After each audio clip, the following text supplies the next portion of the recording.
everyone, it's Stephanie Gagos here, and I'm back with another video. For this video, I am going to be doing an acrylic pour with a medium that I've never used before. As many of you know, I have only been using dishwashing liquid with dimethicone and water for my pores ever since I had an allergic reaction. If you don't know what I'm talking about, you can listen to my allergic reaction story in one of the videos here on YouTube. And because of that, I had to stop using some of the things I was using at the time. At the time, I was using Floetrol, silicone, and I was torching. And so I've done away with those three things, and I'm thinking of starting up again, at least using one medium in addition to the dimethicone I'm using. And a friend of mine told me about this one here. It's called M-1. It's very similar to Floetrol, and he has not had any problems. He's actually a painter, an interior painter, and he says this is one of the safest things on the market. So I am going to try this one, and I'm only going to use it for a week or so and see how I do. And I'm going to try not to incorporate any other new mediums at the same time, so that I can know if I do have a reaction, I'll know that it was because of this particular thing, and I won't be confused about what it could be.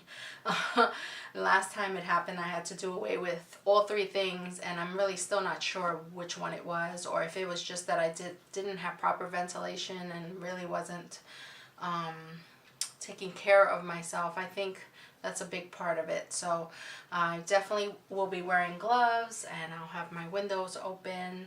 I won't be making that mistake again. But anyway, enough of the kind of negative stuff, which, you know, I mean, it's realistic things I do need to think about, and I'm sharing with all of you because I don't want that to happen to you. But let's move on. I am thinking that I am going to be numbering the videos to make them easier to get through.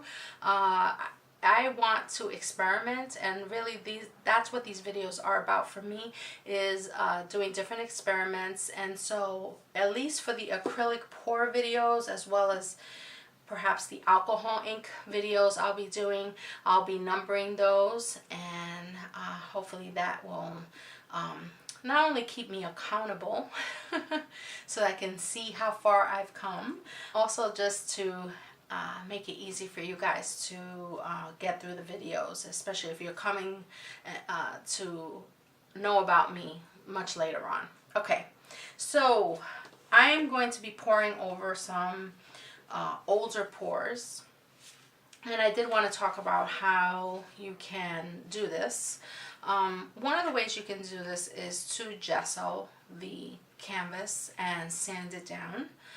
Some people sand it, then gesso, and then sand it again. And some people just pour right over older pours. So these have been drying for quite a while. I mean, I think the secret is do not pour over pours that you just recently did. At least wait 3 weeks, because this is kind of what happens when you don't do that. I poured over a recent pour. I think the pour was only like 7 days old, if that, and I poured over it, and I ended up with all this cracking as a result. So you don't want that to happen, and the reason for that is because the pour underneath was still drying, and so they were both, the pour on top and the pour underneath, were drying at different rates, which is part of what can cause the cracking.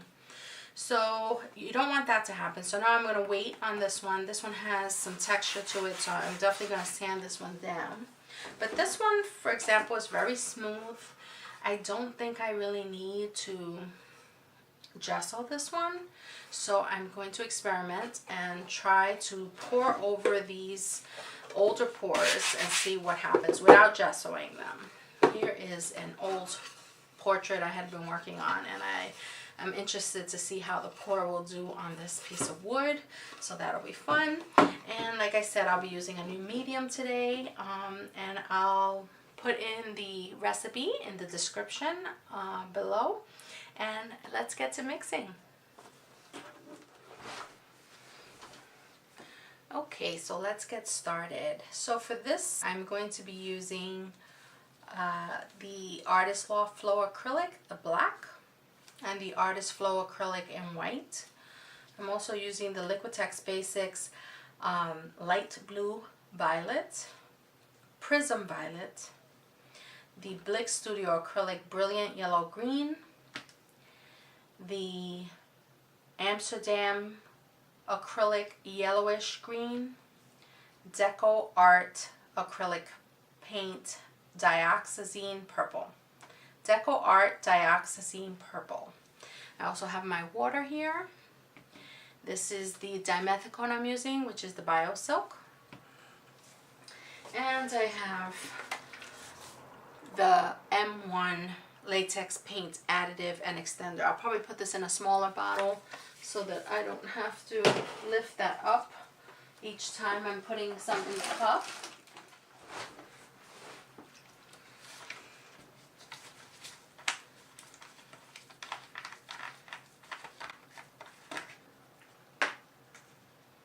So I'm just going to put it in this red bottle here and label it. And I have shaken this already. I'm just going to shake it one more time.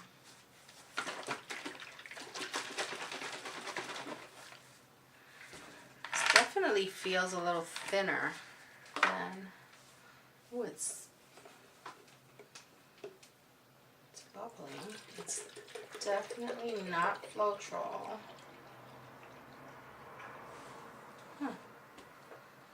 Interesting. It's almost like it's dishwashing liquid. Okay, well that was quite messy. I had a little bit of a spill. So I'm just putting my gloves back on. Then my battery went dead. It's like comedy of errors here, but I'm ready to go. I was just so surprised by the consistency of that. I guess I was expecting it to be a little bit like Floetrol, and it's nothing like it. It's very watery, so I'm not quite sure about using that as a medium, but hey, going to give it a try, right? That's all we can do. So I'm definitely not going to be putting water in the paint unless I totally have to, because this is pretty much like water.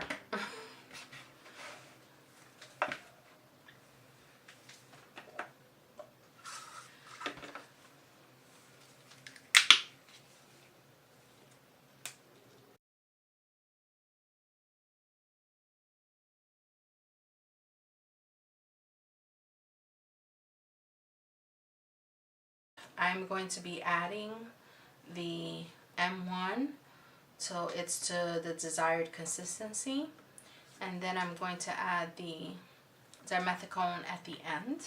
Some I'll stir a little bit more than others, and I'm using the bigger sticks for any paint that's thicker, and the smaller one if it's thin. And also I use the bigger one if I'm using a lot of paint. It just makes the stirring go faster.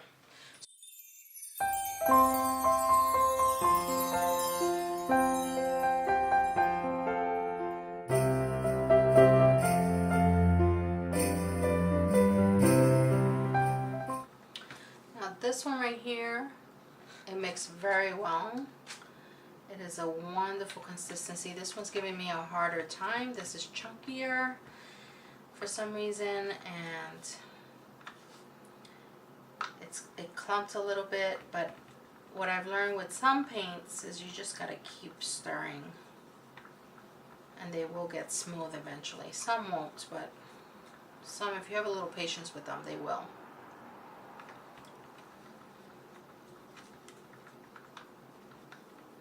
This one's ready. Also, something I do is I tend to vary the consistency of my paints.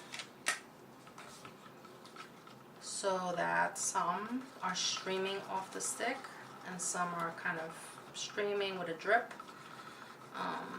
Dripping more than streaming because that helps with my pores. That helps to create cells when you have the paints at various consistencies. There's a YouTuber, I think her name is Suave Arts, she explained it so well in one of her videos. I'll try to link it below.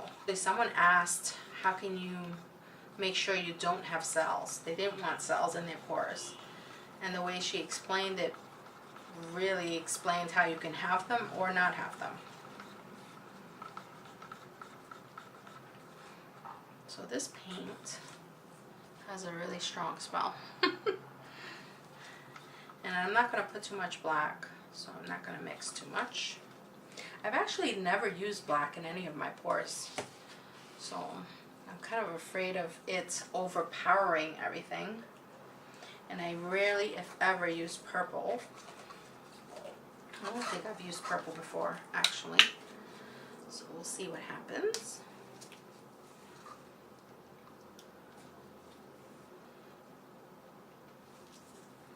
But for some reason, I've been wanting to try this combination, this green with this violet blue. I'm running out of my little sticks, so I'm going to end up having to use my bigger sticks. This one's also clumpier.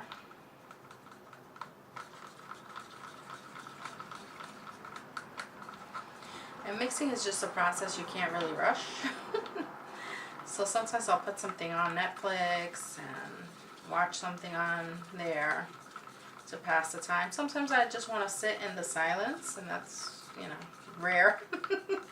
But sometimes I just sit and almost like meditation. It can be meditative. Or if you're like me, who gets antsy, it's probably best to just have something on that kind of helps you pass the time.